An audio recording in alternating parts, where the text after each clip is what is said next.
amen. Ninde mwana se wa mugabo udahanwa na se ntahubaho.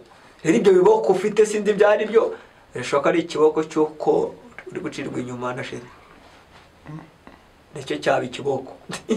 Ese bishoboka biteka Imana imanisha icyo kuko izi ko ari cyo kigukwiye yakubona. Buri abantu benshi ntibazi ko Imana ibahombi bahombi.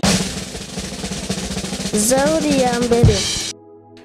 Turabasuhuje inshuti zacu mudukurikira umunsi ku munsi, tubahaye ikaze nanone kandi turabakunda murabizi. Icyo mbifuriza umunsi wose uko bukeye nuko bwije ni amahoro ava ku Mana. Amahoro y'Imana itanga abane nawe, abane na inshuti yanjye tagukunda. Nimba uyu munsi bitameze neza, ejo buzacya useka nk'abandi, wishimye nk'abandi. Ijambo ry'Imana ariko rimbwira ngo ahari ukurira kwararira umuntu n'injoro, cyangwa se kurira ko ararira umuntu n'injoro, ariko mu gitondo impundu zikaba zavuga. Impundu zishobora kuvuga ejo, impundu zishobora kuvuga mu kanya. Imana y'amahoro igusekere, ikwishimire. Hanyuma uyu munsi ni umugisha twongeye kubana n'umukozi w'Imana, twamutumiye ngo aze atuganirize ijambo ry'Imana. Ijambo ry'Imana ku mukristo ni ibiryo by'ubugingo. Niba utarakizwa kandi hari abajya bavuga bati hari igihe uzaganira n'umuntu akavuga ati jyewe ibyo barokore tubinjyana muri swingi. Hari igihe twakubwira ijambo nawe utarakizwa kumufashwe naryo ugafata icyemezo aka kanya cyo gukizwa. Kandi mu Mana hari amahoro aruta ayo bisi bafite n'ukuri kw'Imana. Kuko maze iminsi nca ahantu ntahabwije, mvuye mu kazi bwije, nkaca ahantu nkasanga weekend ahantu hahiye hagurumanye, ariko mu kanya gato nk'agahumbya ukajya kubona ukabona umukobwa mwiza aguciyeho agenda adandarirana, ukabona umusore mwiza aragenda asukuma nk'umusaza. Nkavugana aba bantu nubwo baseka, nubwo bagira bate, nubwo barya umuziki, ariko nta mahoro bafite, nta mahoro bafite. Amahoro y'Imana itanga ntayo ntayari mu mitima yabo, bajya kuyashakira mu nzoga. Ariko uyu munsi ndakubwira, ndakurarekera kuza kuri Yesu, niho honyine hari amahoro atagira ingaruka, amahoro utari bwishyure icyangahe cya mitsingi, sinzi aho mitsingi igeze. Reba naho ahantu ujya uri buseke ari uko waguze mitsingi, no. Amahoro Imana itanga rero nta kiguzi, ayo niyo mbifuriza mu izina rya Yesu. Tuhaye ikaze umukozi w'Imana, umukozi w'Imana Yesu ashimwe. Tuguhaye ikaze kuri kamera za Zaburi ya mbere TV. Hari abantu bakuzi, hari abatakuzi, twagira ngo utangire ubibwira, hanyuma tunakomeze tugeze ijambo ry'Imana. Okay, abatanzi nitwe Etienne kuri dusenge Masasu, niko nitwa. Hanyuma umusore, abandi banzi nka President Turuhope, umuryango ufasha abarwayi mu bitaro Rwamagana. Ni umuvugabutumwa abamugani w'ubushake. Yego Etienne kuri dusenge Masasu. Mumbabarire wenda hari ibintu umuntu yakwibaza. Masasu ubundi uri umusore, uri umugabo? Uri umusore. Uri umusore. Masasu yakiriye Yesu Kristo nk'umwami n'umukiza ryari batari banga? Masasu uvuga ni ntabwo ari oya, reka ubwo ni wowe. Okay, jewe yire nakiriye Yesu umwami n'umukiza na 10 nibwo wamenye Yesu. Imbere y'uko ukizwa wari umeze ute? Waciro mu mayange? Ntago ndibuze guca kure y'ubuhamya bwawe, cyangwa nako y'ijambo ry'Imana Imana yagushyize ku mutima, ariko biba byiza iyo abantu baganira n'umuntu bamuzi. Aho Yesu mwahuriye kabisa uwo munsi wari kurasa wenda kuko ubuhamya bari burebe. Okay, reka mubwire uko nakijijwe mwene data rwose buri Imana nawe idakunda. Buriya navukiye mama n'umuvugabutumwa, ni Reverend Pasteur mu bitaro cy'abacunguwe. Navutse mu rugo basenga, ariko rwose akagera mu mwuka nkasenga nkajya hasi, numvaga ibintu by'abarokorera ari ibipindi. Rero nkura nyine mfite groupe y'amabandi rwose n'umujura. Ubwo buhamya uzabuduha, ntabwo ariko tuzanye ariko uzabuduha. Namwaga n'urumogi. Rero nakijijwe mvuye ku nk'urumogi. Ko tureba ijisho ryawe ringana gutya, utanyweye urumogi, iwe wagarumwe byaga bimeze, uzatwereka agafoto. Icyo gihe menya bavuga mfite, ariko urumva nakijijwe ni gapereberi. Niga mu gatanu na ku nk'urumogi n'abandi bashuti banjye batatu. Noneho dutahana ubukwe muri quartier. Tugezeyo turarya. Ni muri Rwamagana. Muri Rwamagana hano Bourage.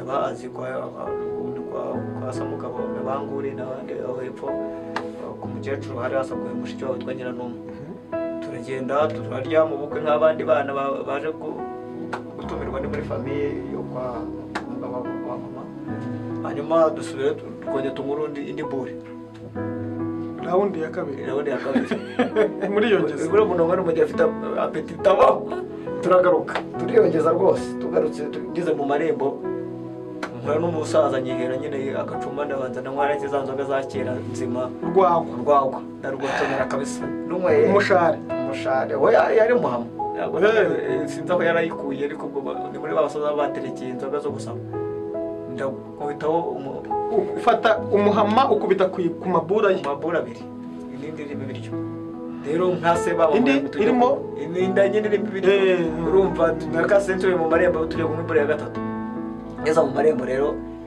birivanga mu nda inzoga n'urumogi n'ibiryo bikora siriku binca mu mazuru na mu kanwa ukawa mu marembo aho nawe ndavuga no bisirikaraza ndavuga ni rero nukuvuga ngo Yesu yagucakiriye aho ngaho nkuko yacakiye Pawulo wajya ngarangaze ko gakana nako zindutse ndaziruka nzirutse rero ndavuga ni rero byari mu masaha 8 igice gutyo ngo banganaga iki harya myaka 13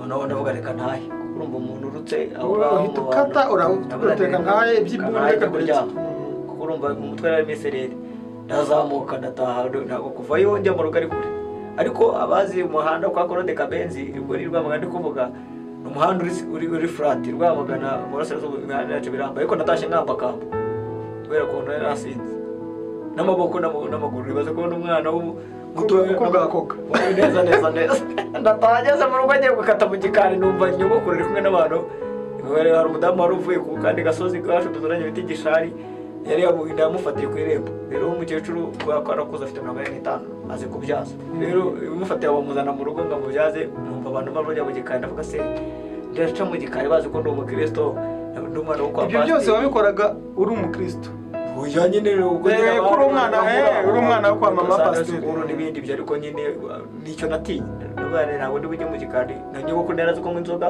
na mama nerazi ko urumogi wapi hari ibyaha abana bakora benshi abajya batazi noneho ngira isoni ndavuga reka ne kujya mu gikari ahubwo ngi nyuma y'urugo rwo mu rwari ipera ndicare munsi y'igiti cy'ipera ndagenda ndahicara rero aho niho nahore na Yesu byagenze biterera nicaye ijwi rirambwira ngo bayimbura umwana ndaribura neza ngo ni amajwi y'abanywa urumogi nayo n'amajwi nayo urumva hari amajwi ugeze kuduhamya aratubwira ati iyo wanyweye urumogi hari abadayimoni baza kakongorera bakakubwira ko abantu bose bari aho bapfuye ari we wenyine uhari urumva abo ni abadayimoni ariko wowe riza ari kubwira ibitandukanye n'iby'abana yongoreye yarambaza ngo bayungure umwana neza ubayimbwa ndaribura neza ariko kuko ndebye abantu tugendana mbona neza turimbwa kuko nta muntu muzima nari wangira inama buriya ujyana n'imbwa 3 buriya 4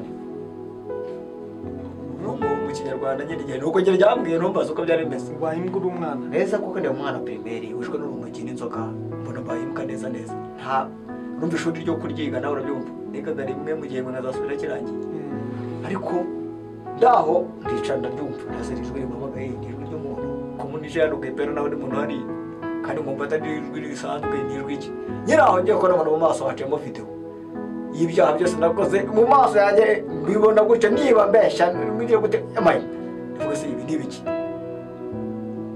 ndavuga no kumuna rimbuka tu usindi mbazayimbwa huko ko bayimbwa nyiraho riragaruka kwa kabiri ndagati neza uremewe bayimbwa cyuri umwana numbaza uko byagenze navuze ni mana sinzirirwa rivuye wajyaga wumva si by'abarokore nibura avuga ngo Imana irabande nkubeye ko mama wajyaga umuseka ntabwo yajyaga mu mwuka nkamwigana nkavuga no mu ndimi mwigana nkamuseka n'abana akabarokore n'abasazi ariko mu kuri ijwi ryamamagara ritandukanye ijwi ry'abantu rya ijwi ryongorera rituje kandi urumva narindi n'isindwe ntabwo ryaba ari ry'abadayimoni cyangwa ijwi ry'umuntu ngo riyoberwe oya naravuze ni iki kintu kimamagaye ntigisanzwe uko biri kose ntaho nafate umwanzuro navuze Imana sinzi niba ari ijwi ryawe cyangwa ari irya Yesu cyangwa ari iry'amarayika ariko ijwi rimbwira ko mbayimbwa kuko nkabana niyo ikintu kizumiye nuko ngewe nafashe umwanzuro nabwira Imana sinajya kunywa inzoga sinajya no kujyana n'ababandi ngiye kujya gushaka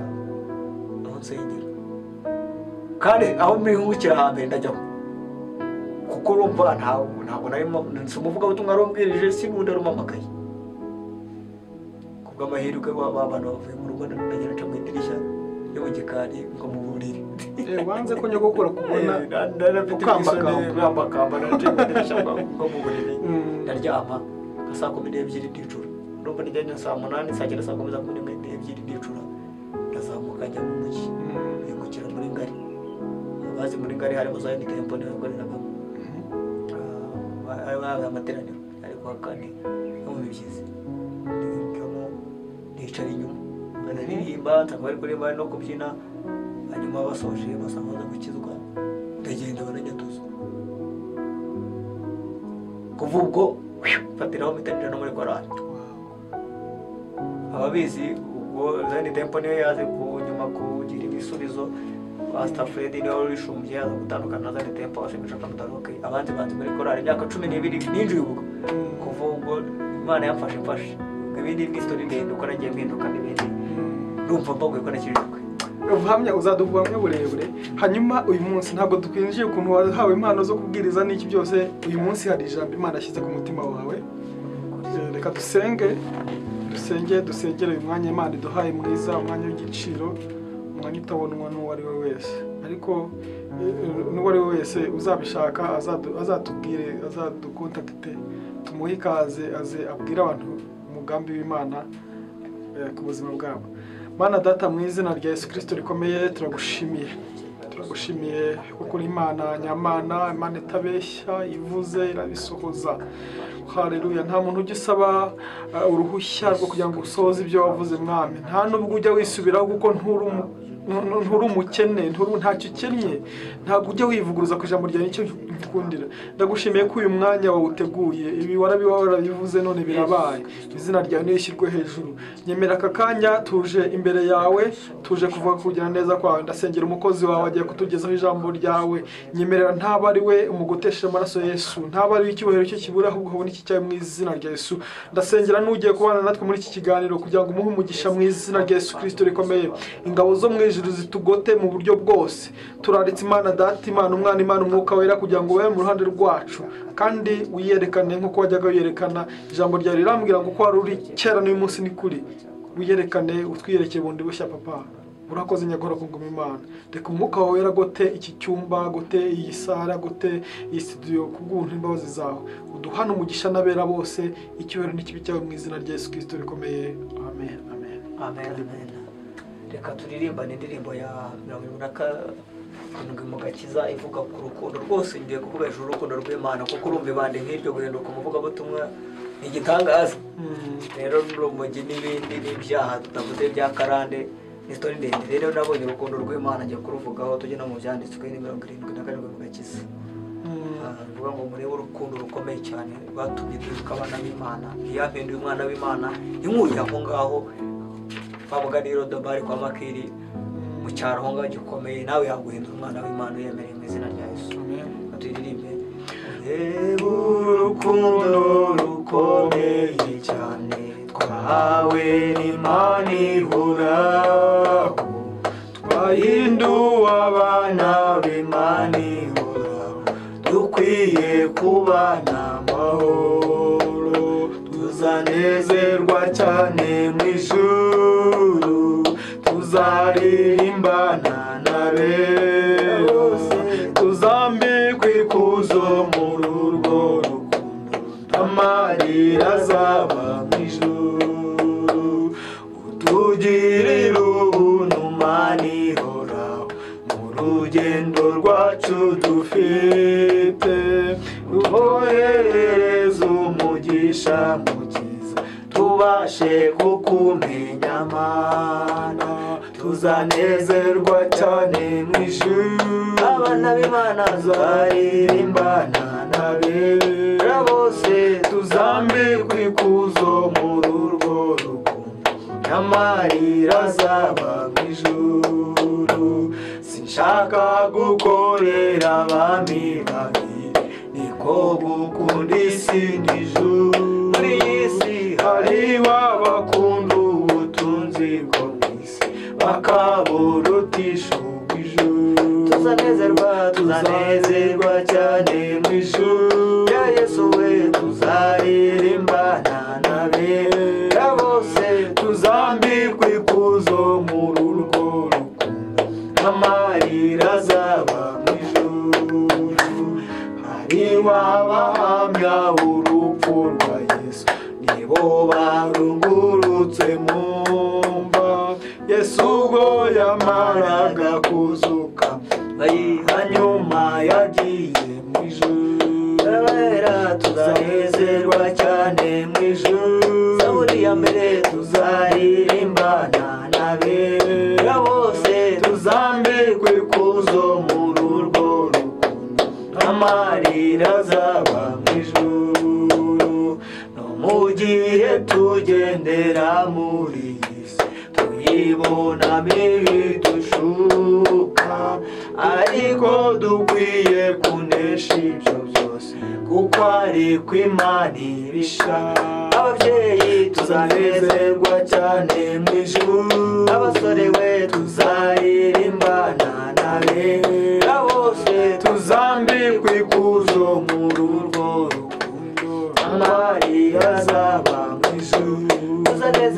tuzanezerwa cyane mu ijuru, abakobwa tuzaririmbana n'abera, abasaza tuzambikwa ikuzo muri urwo rukundo, amarira azaba mu ijuru. hashimwe Data Mwuka Wera, we watwunze n'Imana. urwo ni rwo rukundo ndi kuvuga mwene data, ni rwo Imana yadukunze. Rero ni rwo igukunda rwose, nubwo abantu bagushyira ahabo, nubwo imiryango wakuvaho, ariko Imana iracyagukunda. Nubwo wari ugiye kwiyahura, menya ko hari undi ugukunda. Ndakubwiza ukuri, aho waba uri muri gereza, waba uri kure, waba uri mu bitaro, hari Imana igukunda nubwo abantu bagusiga. kandi koko yagutangiye n'ikiguzi n'umwana wayo Yesu Kristo. Reka dufatanye dusome mu Baroma 18:28 turebe kubera ko Imana idukunda. Abaroma ibice 8:28 haranditswe ngo kandi tuzi yuko kubakunda Imana byose bifatanyiriza hamwe kubazanira ibyiza. Amen. Ariko bo bahamagawe nk'uko yabigambiriye, kuko abo yamenye kera. Abo yamenye kera tukira basanganye n'abanyabyaha. Yarabatoranyije kera gushushanywa iduha n'ishusho no gushushanywa ishusho y'umwana wayo kugira ngo abe imfura muri bene se benshi. Amen. Kubw'urukundo rwa Yesu, bisa naho Yesu yavutse ari first born, umwana wa mbere, ariko Imana ibizi ko tuzaza nk'abarumuna be. Rero nawe kuko Imana yakumenye kera ikagutoranya kera, Yeremiya 1:5 ivuga ngo nakumenye narakure mu nda ya nyoko.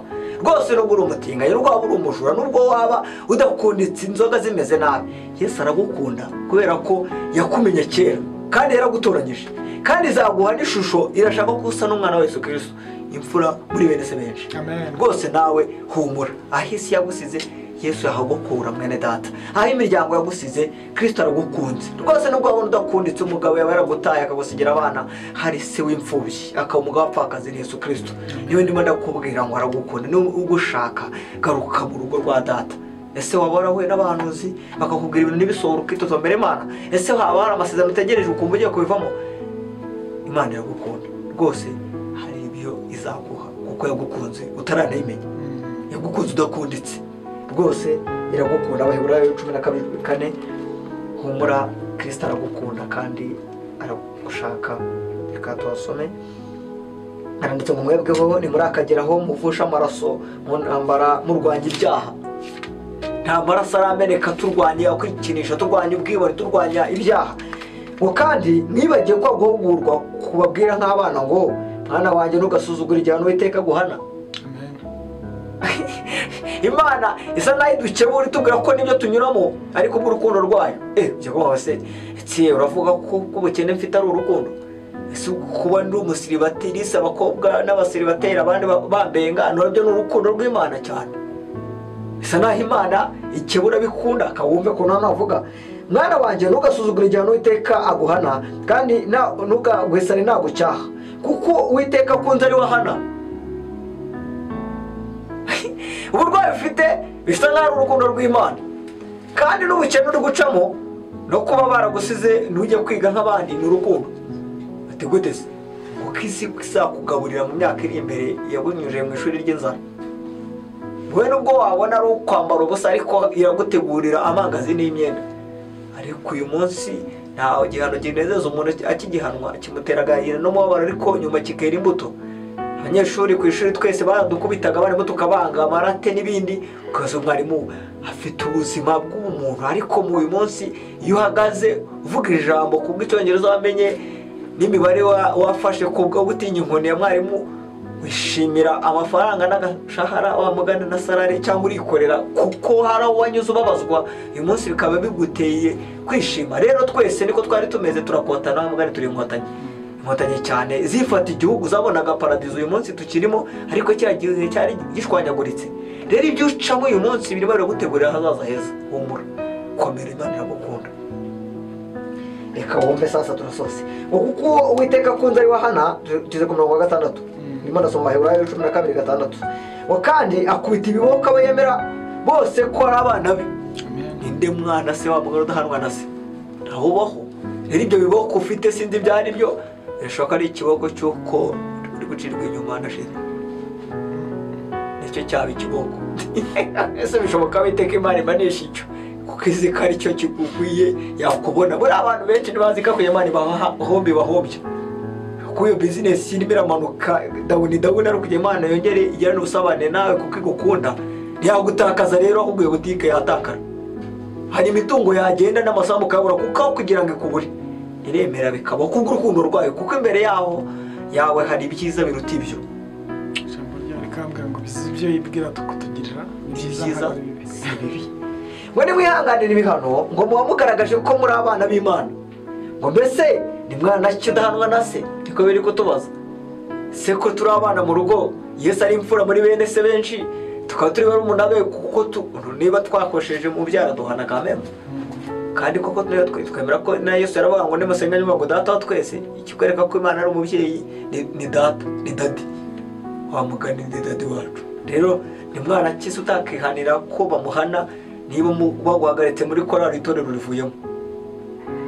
Aho se mu itorero se niba watizibye repetition perezida korali aguhagaritse cyangwa pasiteri kuko akuvuze urasohotse, ariko wibuke ko ufite data wo mu ijuru, dada wo mu mwuka hari we so. Rero nawe arimo arakunyuzaho akanyafu. Ngo none rero niba koko mutari ibi byarwa mu abana nyakuri, ibi byarwa ubwo niba abana b'urukundo kera twitaga imyenda. Niba koko uri umwana w'isezerano, nta mwana wahanwa n'umubyeyi akava mu rugo, aragenda akajya hanze y'urugo akarira cyangwa akigunga, ariko akagaruka mu rugo akarya agakarabya. Ko dufite ba data baturyaye ku mubiri bakaduhana natwe tukabubaha, niba turushaho wa mugani guhanwa na data w'umwuka, niwe ntazaduhana se? None se turivumbura ngo ntabwo ukiri umwana wo kwa Dadi Masaso cyangwa ahandi kwa Potire Gitwaza n'abandi, ariko niba uwo data wa mugari w'ubugingo yaraguhana, ngo ndavuga ko bafite ababyeyi babemera, kutahita uvuga ngo bivuyemo se? None Imana yose ntizakunyuzaho akanyafu kubera ko ishaka kukwigisha. Bisa nayo byanditswe bigoye, ariko n'urukundo tu 10. Kuko abana rero babandi babahanaga iminsi mike, uyu munsi barapfuye rwose barabasize, ariko murabakumbura hanswe none data tuzahora niteka. Rero nawe azadutunganya kubw'urugo rwe, ntabwo rukwiye kuvogerwa. Hari icyo ari kugutunganyiriza kubw'urukundo rw'ijuru, ari kugutunganyiriza kubw'urukundo rwa paradizo mu isi, ari kukuremera urugo rwiza. Nshuti yanjye reka guhane imbere igihano, bisa naho ishuri ry'Imana ugiye kuryemera kuko ni urukundo rw'Imana. Kera twabaye mu buzima bugoye ikanombe na mama, tukajya turya rimwe ku munsi, rimwe na rimwe tukanabibura, ariko ejo bundi turi kurya n'ibiryo byasigaye muri stock. Nkabaza mama, ubundi kuki kiriya gihe Imana twiciraga inzara? Ntabwo ati rero kiriya gihe ibitugaburira uyu munsi bari kurya wenyine, ariko urarya ugashyira n'abarwayi. Kumbe ryari ishuri ryo kutwicisha inzara. Imana ibizi ko hari stock mbere y'ibiryo. Ni nkuko nawe uri kwambara suve imwe cyangwa umwambaro umwe w'imbere, kandi mu minsi iri imbere gufite stock y'imyambaro. Urukundo rw'Imana, mukuri kunda Imana. Humura wa mubyeyi we, nawe nubwo uri kwiga wa mwana muri nayine, hari amabigo byiza. Reka turebe, Imana iragukunda ku rwego nta kitatanze, ntacyo yasigaje yari ifite. Yohana 3:16. bisa n'ari ya ndirimbo ya Sunday School. Ntabwo utarizira ijambo ariko reka wumve ikintu urukundo rukora. Urukundo ruratanga, urukundo ngo rwihanganira byose. Ndatigeze kutubwira tuvuga ngo umusore n'umukobwa bakundanye basari nk'umuntu wapfuye uri kubuza ngo ntapfe. Ibaze kujya ku muntu urimo arapfuka mbwa ngo uretse gupfa. Kandi dusome mu izina rya Yesu. Yohana ibice 3:16 haranditswe ngo kuko Imana yakunze abari mu isi cyane byatumye itanga umwana wayo w'ikinege kugira ngo umwizera wese atarimbuka ahubwo ahabwe ubugingo buhoraho. Amen. Yesu ashimwe cyane.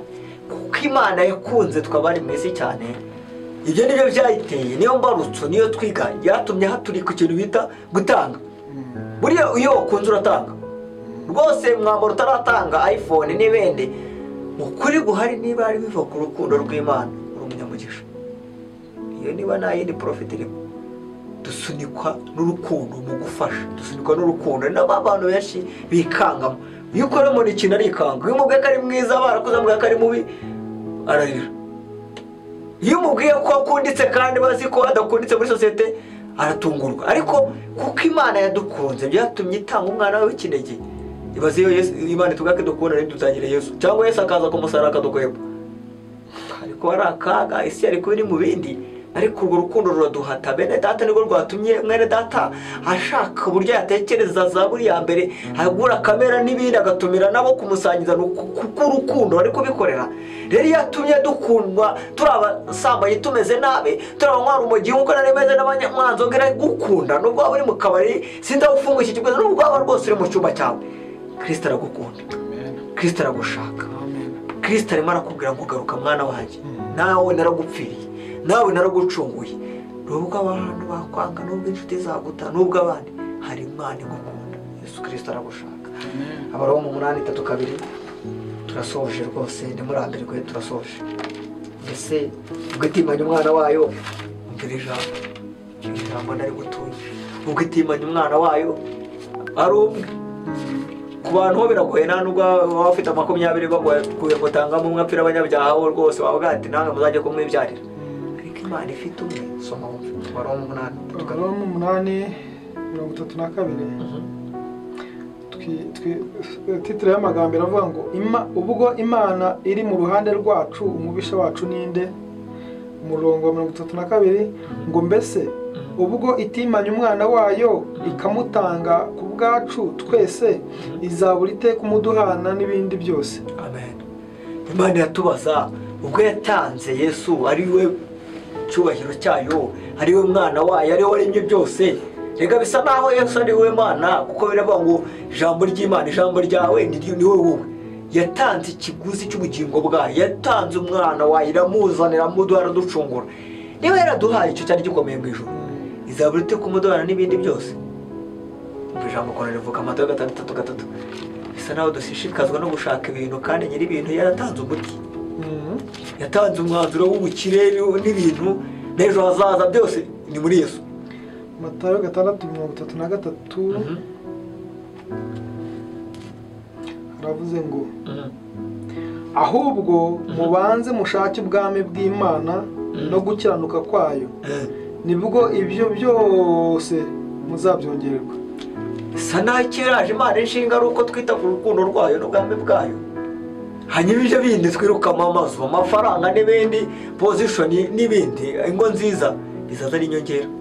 Ninde muntu muri mwajya kuri butike bakamwogeza atari umukiriya? Ko dusenga ari uko twahuye n'ibibazo, ko tubana n'Imana nkaho tuyifera, byimvugo biyi minsi tuyikura nk'ari business, tukadushaka inyongezo. Nakubajije base abantu bashaka kuyikura ibyinyo, ko mukura Imana ibyinyo yigukuye byagenda bite? Ariko simwe nakwereka ko dukwiye kwikura. Mwana umubyeyi ahikijumba yajya kukimusaba akagenga akabushyira mwambo nayo rero tuyikunde, kuko dukunze tudakunditse tuyikunda, tutayiryarya, tutayigura ibyo iduha. Bene data bashiki banjye, tekereza aho yagukuye. Umunsi uri muri Amerika, tekereza aho yagukuye. Umunsi uri Canada, tekereza aho wavukiye. Ni wari uzwi, uyu munsi uri kirangirire. Ariko bisa nawe ibyo twahawe biri kutujyana inyuma yayo, bisa naho turi kwiburira umwanya. bisa naho tutagishaka kuko twabonye ibyo mu isi turatekanye, ariko wibuke ko irembo yakunyujijemo ikuzamura ritagiye kure, yanakunyuzamo ikumanura, kuko twabonye ko ari umubyeyi kandi umwana wawe umuhana uko ushaka. Ibuka wavuye ukagwa wihane, ibuka barwayi wafashaga waretse kuko nutihana, inshuti wari waritayeho utarazamuka utaragera aho ugera, uyu munsi waziteye umugongo. So na nyoko ntoki bamenyera agatenge kuko bari mu cyaro wagiye mu mujyi, ariko wibuke ko ugeze kubaho ugenerwa kuburirwa. Mwene data, wafata mu myambaro yawe ugafasha abagenzi bawe, wafata muri stock ukagaburira abakene, wibutse ibyo Imana yakoze. Nitumere nk'Abisirayeli, Imana we muri mumara kurya mugahaga ntimuzibagirwe. Ibuka cyagiye mu gihugu imihoro kuri hejuru, bibwira Imana nungiza nzagukorera. None uyu munsi twihaye ubutinganyi, twihaye Yesu z'abanyamahanga atakebwe, twihaye kwihindura amabara, tumeze nk'imikororombya, nitugikora hasi tumeze nk'akagoma, nituri mu gicu. Ariko wibuke ko hari uwadukunze, wibuke aho twavuye twihane. Sinzi icyemezo ufashe, sinzi uko ubitekereza, ariko Kristo aragushaka. Yakobo ibice 4:5.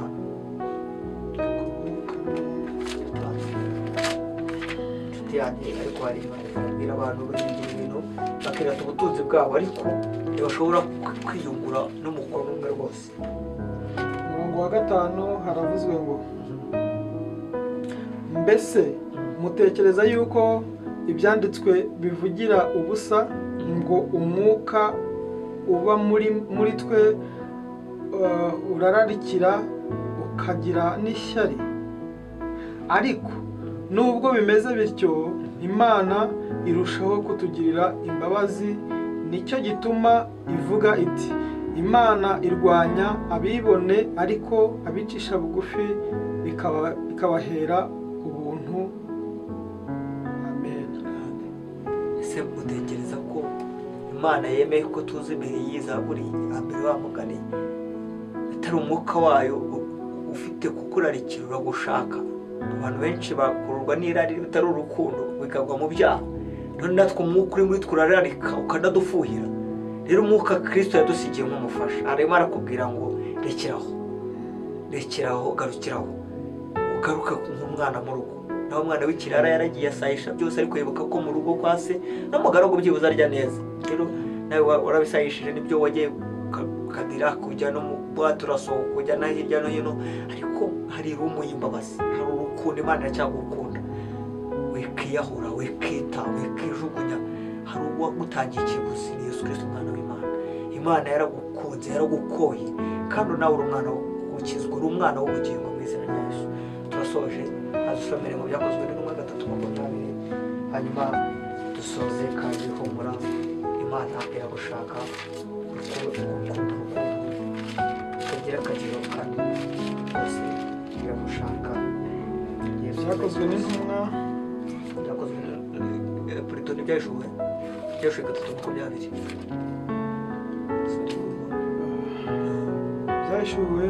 Ibyahishuriwe Yohana ibice 3 umurongo waho 20.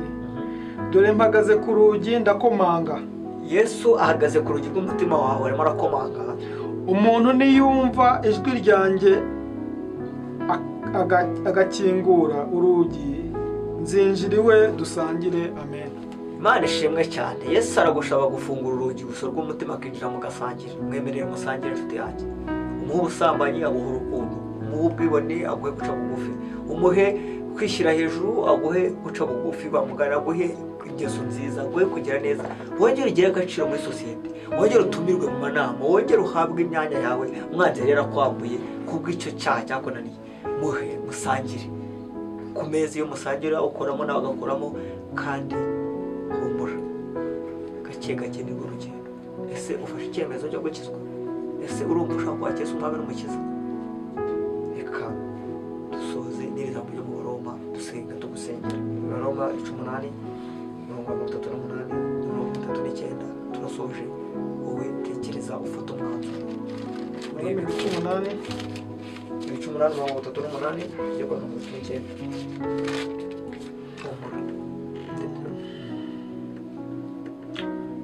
ibice 8:38 aravuga ngo kuko menye neza yuko naho rwaba urupfu cyangwa ubugingo cyaba kanseri cyangwa imivuduko cyangwa n'ibindi cyangwa abamarayika cyangwa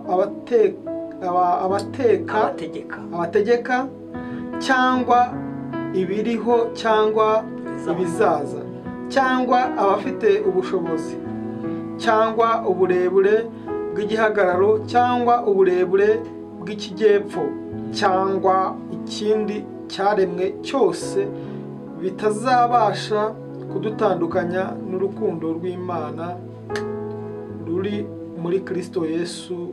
Amen. Amen. Ndakubwiza ukuri, haba ari ubwoba bw'ejo hazaza, yaba ari ukwibaza uko uzashaka n'uko uzabaho, yaba ari abana uko bazigana ko n'ibindi, naho haba ari abategeka, nubwo waba uri kuri puresha y'igitutu cy'abadayimoni cyangwa cy'isi, hari urukundo rwa Kristo utazagutererana. Mwene data, tugiye gusengera Imana ikugirire neza kuko ufashe icyemezo cyiza rwose mu izina rya Yesu. Ongera ube umuvugabutumwa, ongera usubire muri murimo w'Imana uririmbe, ongera ube umuhanuzi, abaguciye intege bareke, kuko Kristo yagukunze ukuri, yagukunze watangira ukongera ugatangira minisiteri wari warasize, wakongera ugatangira bizinesi wari waraburiye igishoro, kuko Kristo aragukunda. Humura kubw'urukundo rw'Imana, emera Umwami Yesu agushoboze agukorere. Reka tugusengere kandi wizere. Mana ya Isiraheli, Mana ifite ubutware n'ubushobozi, Yesu Kristo wemeye ko mwene data muzehe mushiki wacu mukecuru mama wacu afunguriye icano, nkuko biri tubwira ngo hahirwa umudakurikira imigambi y'ababi muri Zaburi ya mbere. Reka Zaburi ya mbere imuhindurira amateka mu buzima bwe, mu bw'abana be n'umuryango we. Twirukanye umwuka w'uburwayi, tumenagura imbaraga z'abadayimoni mu izina rya Yesu. Reka yakire gukira, yakire kubohoka, kandi risengesho rimuhindura amateka wari waratakaje, wari warasubiye inyuma, yakire kuremwa. Yesaya 8:7 yatuga ngo beremwe none hasi ibya kera, buye tuvuga ngo twari tubizi. Reka abone ubuzima bushya, yakire impinduka, kandi ukwemeye mwana ukure mu gitabo cy'urupfu, mazina yose mu gitabo cy'ubugingo. Tubone impinduka, tubone abantu bashakwa, tubona abantu b'Imana bongera bakora batera imbere, tubona ubwoko bwawe busubira mu mirimo muri ministeri eshanu wahaye intumwa, abavuga butumwa, bigisha, abahanuzi, abashumba, abantu b'Imana basubire mu murimo. Bari baracitse intege, baciye intege n'abana b'abahanuzi, twirukanye umwuka w'urucantege mu izina rya Yesu. Reka bagure no kwera kwawe, kandi ibyo wagambe bajye kubisohoza, cyo gikomeze kuba icyawe mu izina rya Yesu Kristo Umwami wacu. Amen. Amen. Imana ikagugisha. Amen. Turagushimiye wewe wabanye natwe, turagushimiye wewe wakurikiye ubutumwa bwiza. Imana ikugirire neza. Utarakizwa ukaba wemeye gufata icyemezo cyo guhindukira, washaka itorero rikuri hafi, itorero rya Kristo, ukaryinjiramo, ukaryigiramo, ugakizwa, ugakomeza urugendo rujya mu ijuru. Hanyuma Imana ikugire neza, nawe wari waraguye, ugaruke ku murimo wawe. Imana iguhe umugisha. Dushimiye umuntu wakoze subscribe. Turagusaba gukora share iki kiganiro kikagera kure, ukadufasha kwagura ubwami bw'Imana. Nawe utarakora subscribe yikore kugira ngo tujye tubana umunsi ku munsi. Hanyuma mwene data, hari umuntu wakwifuza gusengana nawe, wenda bamuha nimero zawe za telefoni cyangwa indi address. Okay, nimero ya telefoni 0780355647, Tiko ni 0722839853, mfite na email nikuradusenyetiene10@gmail.com. Ndumva twavugana, twasengana, kandi ndumva hari indirimbo ndashaka ko dusengana ya 45 turirimbana dusoza. Ikindi nuko mu biganiro byinshi tujye tubikora, dufite na channel tujye dufasha z'abarwayi ya True Hope Ministry TV. Wajya ukareba ibikorwa dukora, nawe ufite umutima w'urukundo nk'uko twaze kubivuga, wafasha abarwayi, batanga ubuzima bw'Imana. Hari ijambo riri muri bakorera umugisha, Imana ikagumugisha nawe mu izina rya Yesu. Ijambo riri muri Matayo 7:12 turifite kuri iyo logo ya True Hope, baravuga ngo ibyo wifuza ko abantu bagukorera nabyo nawe ukorera abandi. Rero ni byiza ko tunakunda abamwe no mu bikorwa atari mu magambo gusa. Reka tubivuge Imana ikora. Urumva hari ikintu Imana igiye gukorera mwene data, kandi iki gikorwa biravuga ngo n'inkumi bazahanura iminsi ya nyuma. Reka indirimbo turirimbe, wizere ko ari Imana ikoze. Sinzi icyo umaze iminsi usengera, niba ari akazi, niba ari amashuri, niba ari green card, niba ari visa, ugiye kuyakira mu izina rya Yesu. Kandi biragutangaza. Ndabona commentaire hariya, ndabona bose udusharinze ubuzima bw'Imana gukoreye. Niba n'uburwayi burakize, ntuzibagirwe gushima Imana. Rwose uzabikore kandi rwose bizatuzamura. Ntuzibagirwe gusangiza mwene data wakwije icyifuzo cy'umusengero, ari cy'ubukwe, ari cy'urugo, haba ari cy'abana bajya kwiga. Imana irabikoze mu izina rya Yesu. Imana irabiremye kandi birasohoye. Reka tuyiririmbire avuga ngo iby'Imana ikora biradutangaza. 45 mu ndirimbo z'agakiza.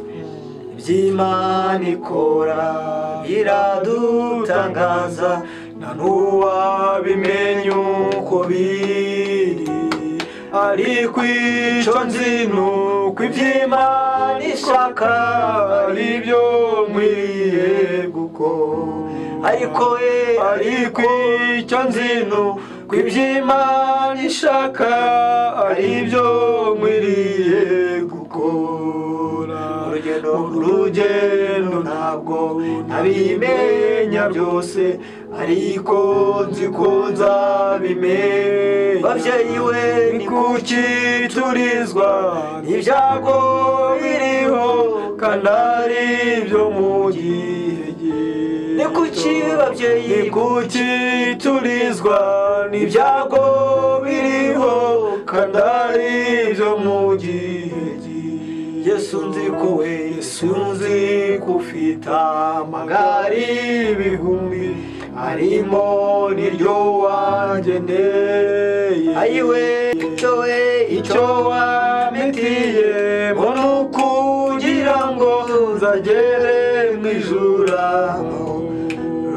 Ayiwe, icyo wamitiye mbona ukugira ngo nzagere mu ijuru. Kandi rero we, kandi nk'ukweriya yajyanywe n'ingoga, nanjye niko ntazava ubwo korona, ubw'ibyago byose, ibyorezo bizaba bishize, hariho guhimbaza Imana. Ubw'imyuzure, ubw'ibyago byose, intambara zaba bishize, hariho guhimbaza Imana. Tuzabibihumbi abakizwa turamye umukiza, tuzamuririmbira twese. Turi Imana ikiranuka muri byose, ubuntu n'inamutugire. Yesu we, turi Imana ikiranuka muri byose, ku buntu n'inamutugire. Ubu rero untegeye isaha kandi nihanganye, kuzasobanukirwa byose. Tuvuwe mfite ibyiringiro, ayiwe bifite ubugingo, mfite umugabane mw'ijuru. Nawe ufite abana mu bitaro, bifite ibyiringiro, bifite ubugingo, mfite umugabane mw'ijuru. Nawe ufite ikibazo cya banke, mfite ibyiringiro, bifite ubugingo, dufite umugabane mw'ijuru. Nawe ufite uburwayi, dufite ibyiringiro, ayiwe bifite ubugingo, dufite umugabane mw'ijuru. Mana ya Isiraheli, turasenya mwene data wari ufite ikibazo cya banke bendaga kumutereza cyamunara. Dufite ibyiringiro, ufite ubugingo ko ushobora kwishyura. Yesu, waseruka bataramusebya, waseruka uyu mubyeyi wari ufite umwana uri mu byuma muri kovezi, ukamutera inyama n'imisokoro, kuko dufite ibyiringiro, ufite ubugingo, bifite umugabane mu ijuru. Uyu wari ufite kubagwa kw'amaso, amaraso ya Yesu akure uwo mwuka wamuteza ubuhumyi mu mbaraga z'amaraso ya Yesu. Mwuka wera w'Imana, ngwino uvugane nawe, ngwino umukize umugongo wari umaze igihe kirekire, wabaraga agatuza, mu mbaraga z'amaraso ya Yesu. Reka yakire gukira, amatwi yakire ijambo ry'Imana, amaraso ya Yesu abohore, amuhagurutse ku gisasiro, si kubw'amaboko yacu, si kubw'imbaraga zacu, ahubwo ni kubw'umwuka wera w'Imana. Reka mwami Imana tugushimire kubw'ijambo ryawe, kandi umugisha mwene data ugize uruhare mu kugira ngo iki kiganiro gisangize inshuti n'abavandimwe, uzacu mwese tumubere gishya kubwa Yesu Kristo umwami wacu. Amen. Amen. Imana y'amahoro ibaha umugisha, turabakunda. Ciao ciao. Zaburi ya mbere.